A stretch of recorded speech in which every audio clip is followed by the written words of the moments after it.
এসে বলল, হুজুর আমি মদিনা থেকে, সুদূর মদিনা থেকে আপনার কাছে একটি হাদিস শিক্ষা করার জন্য আপনার দরবারে হাজির হয়ে গেছি।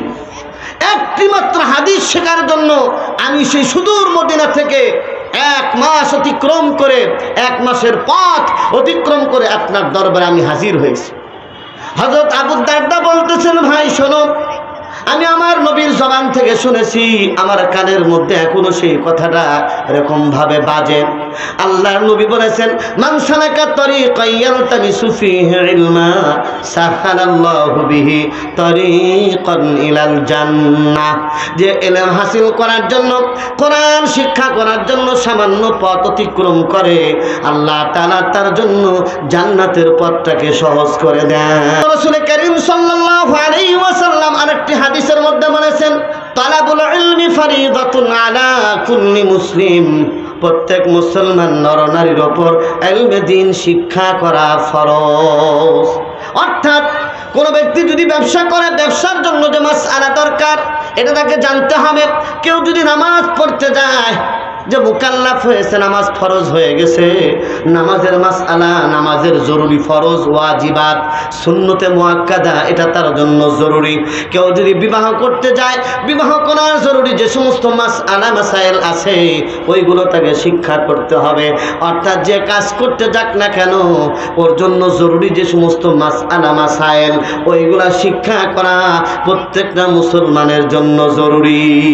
এই জন্য হজ যদি কারোর উপর ফরজ হয়, টাকা থাকলে হজ তো ফরজ হবেই, কিন্তু হজের মাসআলা জানাটাও ফরজ, ঠিক কিনা বলেন? এই জন্য হজের মাসআলা জেনে হজ করলে তাহলেই তার পূর্ণাঙ্গ একটা হজ হবে, ঠিক কিনা? আমার ভাইয়েরা, বন্ধুরা আমার, এই জন্য আল্লাহ সুবহানাহু ওয়া তাআলা আলেমদের মর্যাদার কথা কোরআনে কারীমের মধ্যে বলেছেন, হাল ইয়াস্তাবিল্লাযীনা ইয়ালামুন ওয়াল্লাযীনা লা ইয়ালামুন।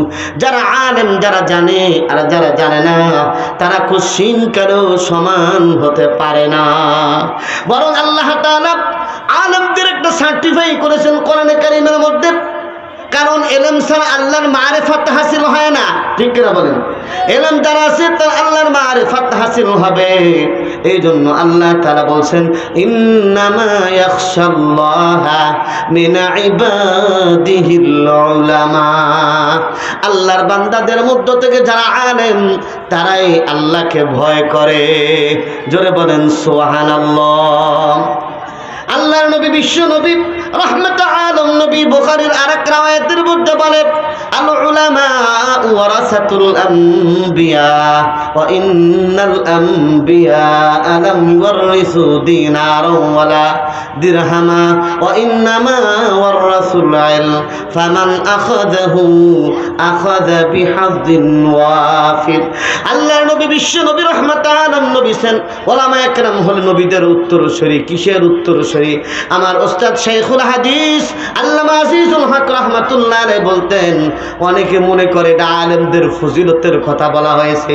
শুধু ফজিলত তা নয়, বরং আলেমদের দায়িত্বের কথাও নবীজি এই হাদিসের মধ্যে বর্ণনা করেছেন। একটা হরফের মোকাবেলায় একটা নেকি দান করবেন। আল্লাহর নবী বলেছেন, ওয়াল হাসানাতু বিআশরি আমসালিহা। একটা নেকি শুধু একটা নেকি নয়, বরং একটা নেকি হলো, অর্থাৎ একটা হরফ পড়লে 10টা নেকি আল্লাহ তাআলা তার আমলনামায় দিয়ে দেন। শুধু তাই না, আল্লাহর নবী এটা আরো ব্যাখ্যা করে বলেছেন, কেউ যদি কোরআনে কারীমের সূরা বাকারা খুললো, খোলার পর পড়ল আলিফ লাম মিম, এর মধ্যে মনে করতে পারে হরফে মুকাত্তাআতের এই 3টা হরফ, কেউ যদি মনে করে এটা একটা হরফ, তা নয়। আল্লাহর নবী বলেছেন, আলিফ একটা হরফ, লাম একটা হরফ, মিম একটা হরফ। সুতরাং যদি আলিফ লাম মিম এটা যদি কেউ কোরআনে কারীমের তেলাওয়াতের সময় পরে, আল্লাহ সুবহানাহু ওয়া তাআলা নগদে তার আমলনামায় 30টা নেকি লিখে দেন। জোরে বলেন সুবহানাল্লাহ।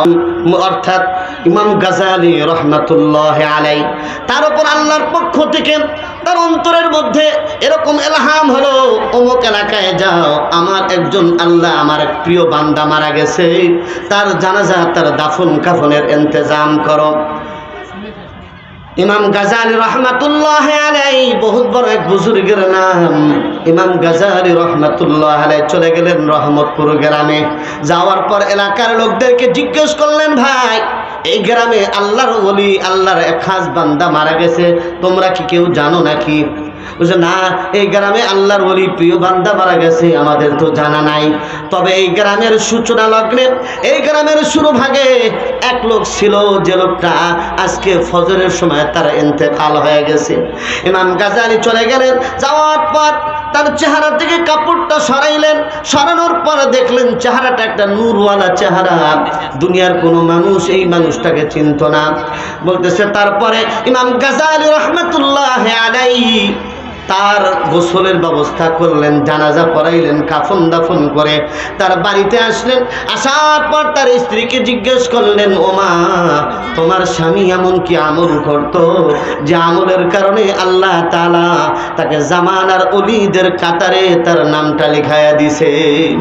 বলল, হুজুর, আমার স্বামী কোরআন শরীফ তেমন ভালোভাবে পড়তে পারতো না, কিন্তু প্রতিদিন এরকম ভাবে ফজর নামাজ পড়ার পরে কোরআনে কারীম নিয়ে এরকম ভাবে বুকের মধ্যে লাগাইতো, চোখে লাগাইতো আর পড়তো, যতটুকু পারতো আর বলতো, হাদা কালামি রব্বি, হাদা কালামি রব্বি, এটা আমার রবের কালাম, এটা আমার আল্লাহর কালাম। এই কথা বলতো আর অঝরে কাঁদতো। ইমাম গাজালি বলেন, এই যে কোরআনের মহব্বত, এটা এত বড় একটা আমল, এত বড় একটা আমল, আল্লাহ তাআলা সাধারণ থেকে আল্লাহর ওলিদের কাতারে তার নামটা লেখায়া দিছে। জোরে বলেন সুবহানাল্লাহ। এই জন্য প্রিয় ভাইরা আমার, কোরআনে কারীমের তেলাওয়াত যদি আমরা করতে পারি আর কোরআন যদি আমরা পড়ি, তাহলে আমাদের জীবনটা হবে সুন্দর, আমাদের জীবনটা হবে আলোকিত। আল্লাহর নবী বলেছেন, লিকুল্লি শাইইন কলবুন ওয়া কলবুল কুরআনি সূরাতু ইয়াসিন। আল্লাহর নবী বলেছেন, প্রত্যেকটা জিনিসের একটা হৃৎপিণ্ড আছে, আর কোরআনে কারীমের হৃৎপিণ্ড হলো সূরা ইয়াসিন। সুতরাং কোনো ব্যক্তি যদি ফজর নামাজের পরে সূরা ইয়াসিন তেলাওয়াত করে, আমার নবী বলেছেন, কুজিয়াত হাওয়া ইজুহু, আল্লাহ সুবহানাহু ওয়া তাআলা তার যত প্রয়োজন আছে, সারা দিনের যত প্রয়োজন, সমস্ত প্রয়োজন আমার আল্লাহ মিটায়া দিবেন। সুবহানাল্লাহ। কোরআন তেলাওয়াত করলে এমনি ভাবে সূরা ওয়াকিয়া, অনেক মানুষ আছে, হুজুর অভাব অনটনের জীবন চলে না, আমার পরিবারের মধ্যে খাবারের এরকম সংকট সৃষ্টি হয়ে গেছে। হযরত আব্দুল্লাহ ইবনে মাসউদ রাদিয়াল্লাহু তাআলা আনহু, বিখ্যাত এক সাহাবীর নাম। হযরত আব্দুল্লাহ ইবনে মাসউদ যখন অসুস্থ হয়ে পড়লেন, মুমূর্ষু অবস্থায়, খলিফাতুল মুসলিমিন হযরত ওসমান গনি রাদিয়াল্লাহু তাআলা আনহু আসার পর বললেন, হযরত আব্দুল্লাহ ইবনে মাসউদ ভাই, আপনার পরিবারের জন্য ইসলামী রাষ্ট্রের পক্ষ থেকে একটা বরাদ্দ দিতে চাই, কারণ আপনার মতো এত বিখ্যাত সাহাবী, ফকিহ সাহাবী মদিনার মধ্যে আর কেউ নাই। তখন বলল, ও খলিফা ওসমান, আমার পরিবারের জন্য কোনো বরাদ্দের প্রয়োজন নেই, কারণ আমার নবী এমন এক আমল আমাকে শিক্ষা দিয়ে গেছেন, ওই আমলটা আমার মেয়েদেরকে আমি শিক্ষা দিয়েছি, সেটা হলো সূরা ওয়াকিয়া। আল্লাহর নবী বলেছেন, কেউ যদি মাগরিবের পর থেকে সূরা ওয়াকিয়া তেলাওয়াত করে, লাম তুসিবহু ফাকাতুন আবাদা। আল্লাহর নবী বলেছেন, কশিন কালেও তার পরিবারে অভাব অনটন এরকম ভাবে আসবে না। জীবনটাকে সুন্নতের আলোকে, কোরআনের আলোকে সাজাইছে, তাদের জন্য এই ফজিলত। বলতেছে শুধু তাই নয়, এই সমস্ত হাফেজে কোরআন জান্নাতে তো যাবেই যাবে, কিন্তু তার পরিবারের মধ্য থেকে যাদের জন্য জাহান্নাম ওয়াজিব হয়ে গেছে, জাহান্নাম লিপিবদ্ধ করা হয়েছে, জাহান্নামী হবে, এদেরকে আল্লাহ সুবহানাহু ওয়া তাআলা এই হাফেজ সাহেবের সুপারিশের উসিলায় পরিবারের 10 জনকে জাহান্নাম থেকে খালাস দিয়ে দিবে। সুবহানাল্লাহ, কত ফজিলত! আর শুধু তাই না, কেউ যদি তার সন্তানকে হাফেজে কোরআন বানায়, আমার নবী বলেছেন, ওই হাফিজ কোরআনকে আমার আল্লাহ তাআলা বলবেন কিয়ামতের ময়দানে জান্নাতের মধ্যে এরকম বলা হবে, ইকরা ওয়ারতাকি, পড়তে থাকো, চড়তে থাকো, ফাইন্না মানজিলাতাকা ইনদা আখির আয়াতিন তাকরাউহা, তোমার পড়া যেখানে শেষ হয়ে যাবে ওই জায়গায় হবে তোমার শেষ স্থান, সেই জায়গায় হলো তোমার শেষ মর্যাদা। জোরে বলেন সুবহানাল্লাহ। এটা হলো হাফেজের মর্যাদা। আর যদি সন্তানকে হাফেজ বানায়, আমার নবী বলেছেন আল্লাহ তাআলা কিয়ামতের ময়দানে ওই হাফেজের বাবাকে এমন একটা নূরের তাজ পরাইবে, টুপি পরাইবে, পুরা কিয়ামতের ময়দানে আলোকিত হয়ে যাবে। লোকেরা বলতে থাকবে এটা কে, এই লোকটা আমার কে? বলবে এটা হলো হাফেজে কোরআনের বাবা, সন্তানকে কোরআনে কারীমের হাফেজ বানাইছে, এই জন্য আল্লাহ তাআলা তার মাথার মধ্যে এরকম তাজ উঠায়া দিয়েছেন।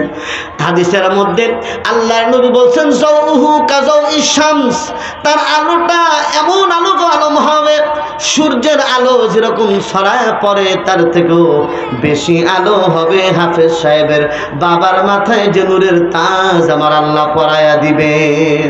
জোরে বলেন সুবহানাল্লাহ। এটা কোনো সাধারণ মর্যাদা নয়।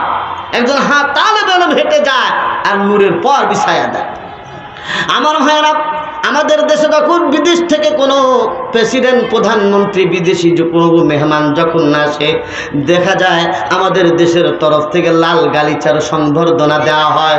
লাল গালিচা অর্থাৎ লাল একটা কাপড়, কার্পেট এয়ারপোর্ট থেকে তার একেবারে গাড়ি পর্যন্ত বিছায়া দেওয়া হয়, ঠিক কিনা বলেন? ঠিক তেমনিভাবে এরকম আরও বিভিন্ন সংবর্ধনা দেওয়া হয়। কিন্তু একজন তালেবে ইলম যে কোরআন শিক্ষা করে, কোরআনকে মর্যাদা দেয়, কোরআনের ইলম হাসিল করার জন্য আসে, তারা মর্যাদা কেমন? ওই যে নূরের ফেরেশতারা তাদের পরগুলো বিছায়া দেয়। এটা সাধারণ কোনো মর্যাদা নয়। এই জন্য কোরআন শিক্ষার গুরুত্ব অনেক বেশি। আমার ভাইয়েরা, এই কোরআন শিক্ষাকে বন্ধ করার জন্য আমাদের দেশে কত চক্রান্ত হয়েছে। এই চক্রান্ত নতুন কোনো চক্রান্ত নয়, এটা ইসলামের সূচনা লগ্ন থেকে শুরু হয়েছে, এখনো চলছে। নবীজি বলেছেন মানুষ যখন মারা যায় তার সব আমলগুলো বন্ধ হয়ে যায়। আমাদের দেশে কত কোটিপতি আছে, লাখপতি আছে, মসজিদ করে না, মাদ্রাসা করে না, কি করে না, বিভিন্ন ধরনের বিল্ডিং বানায় চলে যায়, কেউ তাদের জন্য দোয়াও করে না, ঠিক কিনা বলেন? কিন্তু যে এরকম মারা গেল আর এরকম সদকায়ে জারিয়া হিসেবে মসজিদ করে দিয়ে গেল, মসজিদের মিনার বানায়া দিয়ে গেল, মুসাফিরখানা বানায়া দিল, রাস্তাঘাট তৈরি করে দিল, মানুষের জন্য পানীয় সুপেয় পানির ব্যবস্থা করলো, মানুষের খাবারের ব্যবস্থা করলো, মানুষের মেহমানদারির ইন্তজাম করলো, সাথে সাথে মাদ্রাসা এরকম ইসলামিক রিসার্চ সেন্টার তৈরি করে দিয়ে গেল। এমনিভাবে ভালো ভালো কল্যাণ সমাজ কল্যাণমূলক কাজ করলো, একটা হাসপাতাল বানায়া দিয়ে গেল, আর বলে গেল আমার হাসপাতালের মধ্যে যারা আসবে রুগী যদি টাকা না থাকে তাদের কাছ থেকে তোমরা টাকা নিবা না, ফ্রি চিকিৎসা দিবা। ওই লোকটা মারা গেল, কিন্তু এই যে একটা মার্কাজ, এই যে একটা প্রতিষ্ঠান করে গেল, এখানে যত মানুষগুলো সেবা নিবে, যত মানুষগুলো দিন শিখবে, এর একটা পার্সেন্টেজ যে এটা কায়েম করেছে তার আমল নামায় খুঁজতে থাকবে, ঠিক কিনা বলেন?